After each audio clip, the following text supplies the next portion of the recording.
So we all went to the white school in Westminster. Okay, meantime, there's another story to the Mendez case. The reason we ended up in Westminster was because when my father was young, he came from Chihuahua, Mexico, and he was going to school there in Westminster. And he had been taken out of the Mexican school because he was so intelligent and placed in that school that his children were now not being allowed to go to school. And he went to the fifth grade there, and then my grandmother, who had just bought enough money from Mexico to buy two houses there in Westminster, and send my other uncle to college, ran out of money, and he told my dad, who was a baby, you have to leave school, Gonzalo, and you have to go and work in the fields. Well, my father hated the fields. He hated to work in the fields. But he did. He worked in the fields, and he picked oranges, he picked strawberries, and made enough money that he had bought in a cantina in Santa Ana, and that's how he ended up in Santana. Well, when he was making a lot of money, his banker, the bankers at that time in 1945, would go to the establishment, and Mr. Monroe, a banker, told him, Gonzalo, there's this family, a Japanese family, that's going to be interned. In fact, they already left, and all they could take was what they could carry, and they need somebody to take care of their ranch. And my father, and you're always telling me, Gonzalo, how you always were the peon and how you always wanted to be this wonderful rancher, be the boss, and here's your chance. You can be this boss of a farm. And so my father sold a cantina. That's how we ended up in Westminster. Well, the Japanese were placed, they went to Postum, Arizona. And my dad went and signed the lease, and we leased the land. And I remember going to Postum, Arizona with my dad once a month, where we would take him the rent, because we were renting the ranch at the same time we were taking care of it for them till they came back. So they came back before the war ended in 1945, when the war ended. They came back, they allowed them to come back. And when they came back, they were so nice, so wonderful. We lived together, I don't know how many months together, because they allowed my dad to finish growing the asparagus, a 40-acre of asparagus, and the tomatoes, and then sell them, and then so he could go buy another cantina, because my father had spent all the money that he had made while he was there in the ranch with a lawyer trying to convince people to join, and then paying the people that went to court because they didn't want to go to court. Their day, whatever wages they would earn that day if they would lose that day by going to court. So the Japanese family was so nice to let us live there and help us grow the last crop, and then and sell it. And then we moved back to Santa Ana. I went to court every day, never knowing what they were fighting. All I know is that the bus would come and pick us up at the ranch, and and we, all the white children and my brothers and I, would get on the bus with my cousins. We would come to the white school.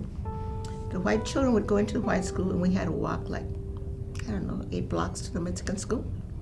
And when we got there, I always saw this beautiful playground on 17th and there on that beautiful school with monkey bars and swings. And so when we went to court, I thought all they wanted me to do was to go to that beautiful school because it had this beautiful playground that we didn't have, because in the Mexican school all we had was dirt, and with a cow pasture around it, with electrocuted fence that if you touched the fence you would get shocked, because that was allowed at one time to keep the cows, from getting too close to the fence.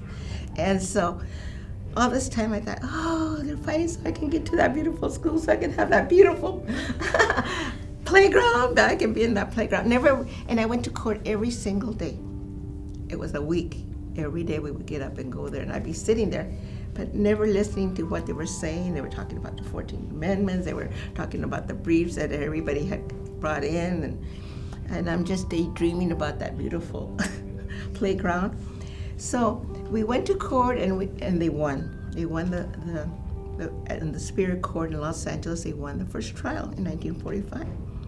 Well, what I tell the students when I go to schools and speak at schools, when you win, you can always appeal, can't you?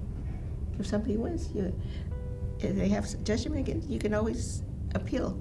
So the school board appealed it. The Orange County School Board appealed the case to when the Supreme Court said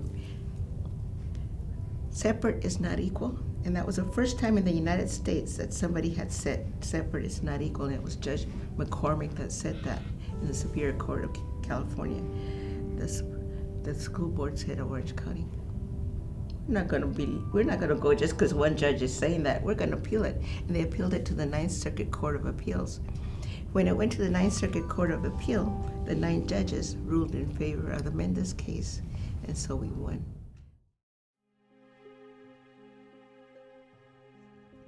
So what they did here in Westminster was really cool. They put all the older kids in the Mexican school and all the younger kids stayed in the white school. Well, the Anglo families got so upset when they saw their children in that terrible school, in that terrible school there, the Mexican school, because it was just two rooms, and it was a wooden school with dirt all around it, with the flies coming over from the cow from the dairy. And they said, we're not sending our kids there. And they just went and they closed the school right away. They closed the school and put everybody in the white school. Well, we go back to Santa Ana, and my dad goes to the superintendent of schools in Orange County. He says, I'm not waiting for the appeal. I'm going to take my children to the white school. And he didn't say anything. So he took us to the white school, and the teacher already knew that Gonzalo Mendez is bringing his kids here to the white school, which was across town, there in Santa Ana. And when I got there, I thought it was going to be really nice, like it had been in Westminster, how we had integrated and it had gone really nice. So I'm there sitting in the classroom, and the teacher was really nice and said, everybody say hi to Sylvia. And everybody said, hi, Sylvia. I said, oh my God, how wonderful. It's going to be just like the other school. Well, it wasn't until the school bell rang.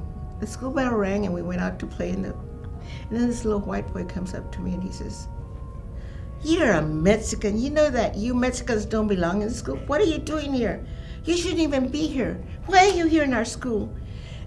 And you won't believe, all this time, never realizing what they had been fighting for, I started crying. Why is this boy attacking me? Because I'm a Mexican and because I'm in the school. So I cried, and then I went home and I told my mother, I'm not going to that white school. They don't want me in that white school. And she said, Sylvia, you were in court every day. Don't you realize what we were fighting for? Yes, so I could go to that white school with a playground and the monkey bar. She says, no, Sylvia, we weren't fighting for you to go to the playground.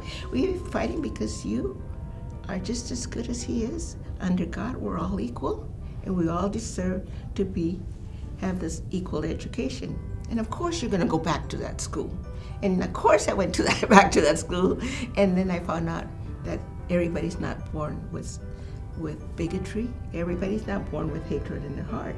Because before you know it, I go back, and then I am accepted by the other children and being invited to their homes and their party, and I grew up. From then on, I grew up in an integrated school.